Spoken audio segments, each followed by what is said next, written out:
This is a very fashion-y area. As you guys can see, another example, I mean, all of this stuff is out in the open. Like, no one's worried about any of that's getting stolen. Even in Hongdae, where there's a lot of foreigners, it's still not.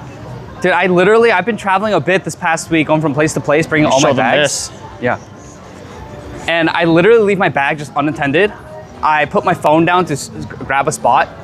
Never gets stolen, never. And people always are like, oh, it's because Korea has so many CCTVs. Actually, in America, there are more security cameras per capita than in Korea.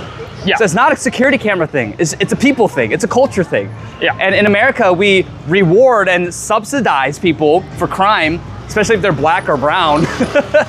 But then in Korea, they don't tolerate that. But also, there's an element of shame among people. Like, why would you steal stuff? Like, that's such low class behavior. Yeah. So you don't tolerate that. Like, you don't want to be viewed as low class in Korea. So there's an element there of, yes, maybe the high trust in Korean society is propped up by a level of shame, sure. But yeah, that's much better than having to constantly worry about it, whether or not DeMarcus is going to come behind me and stab me in the back of the bus. Yeah. Right? Or steal my stuff just because I put it down for like 5 seconds. So, you know, you pick and choose. Of course, there's elements of the West and Western society, even today, that are better than the Eastern societies.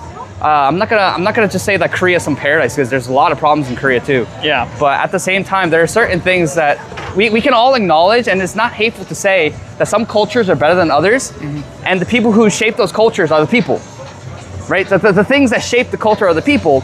So then, objectively, in many ways, the Korean people are superior to other peoples in different ways, and that's okay to say that. Like, Koreans have, on average, depends on the study, the highest average IQ in the world. I mean, what happened to that guy on the, like, he was on X and he was like, I am the smartest man in the world. He was the Korean guy. Oh, yeah. He's like doing some like tech startup thing right now.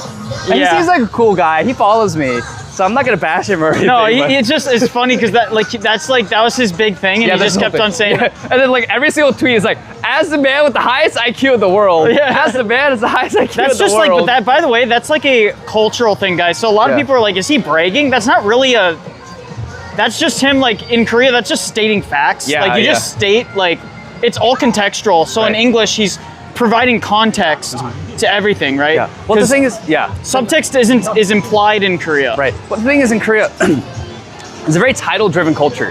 So when you address people, you address your boss as like, you know, your boss, or you address, even in church, right? When you address someone in church, you address them by their name, like, or if they're a deacon, if they're an elder, like you literally call them elder this, you call them deacon this, like you say, oh, like, 최 집사님, you know, you go like, oh, like, 안 목사님, or 안 전도사님, like, you always say these titles, even in society too, like in everyday society, you like try to call the person who's working at the restaurant, oh, 사장님, right?